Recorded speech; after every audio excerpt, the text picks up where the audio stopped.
Isaiah 7 NIV version. When Ahaz, son of Jotham, the son of Uzziah, was king of Judah, King Rezin of Aram and Pekah, son of Remaliah, king of Israel, marched up to fight against Jerusalem, but they could not overpower it. Now the house of David was told, Aram has allied itself with Ephraim. So the hearts of Ahaz and his people were shaken, as the trees of the forest are shaken by the wind. Then the Lord said to Isaiah, Go out, you and your son Shear-Jashub, to meet Ahaz at the end of the aqueduct of the upper pool on the road to the washerman's field. Say to him, Be careful, keep calm, and don't be afraid. Do not lose heart because of these two smouldering stubs of firewood, because of the fierce anger of Rezin and Aram, and of the son of Remaliah.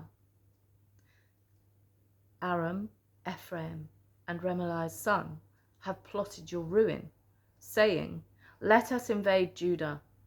Let us tear it apart and divide it among ourselves, and make the son of Tabeel king over it. Yet this is what the sovereign Lord says. It will not take place. It will not happen.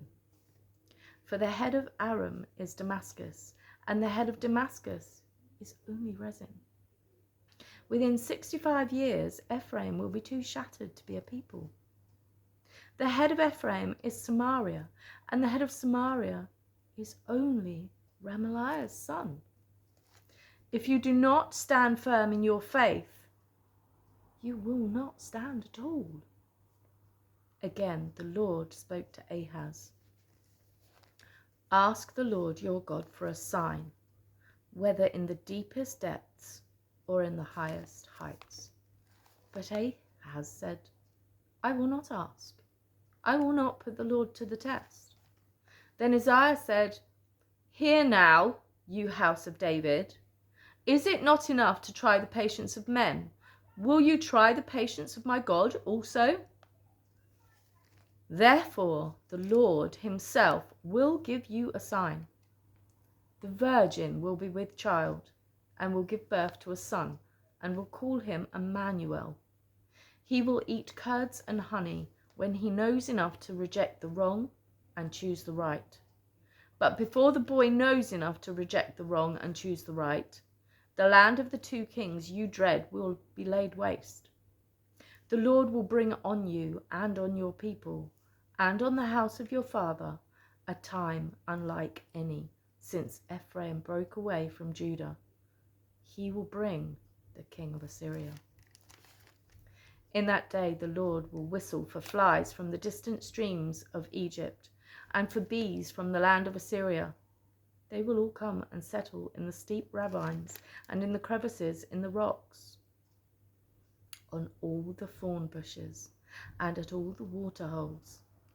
In that day, the Lord will use a razor hired from beyond the river, the king of Assyria, to shave your head and the hair of your legs, and to take off your beards also.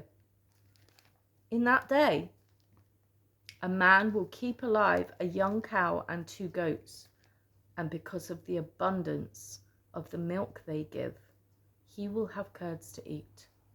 All who remain in the land will eat curds and honey. In that day, in every place where there were 1,000 vines worth 1,000 silver shekels, there will be only briars and thorns. Men will go there with bow and arrow, for the land will be covered with briars and thorns. As for all the hills once cultivated by the hoe, you will no longer go there for fear of the briars and thorns.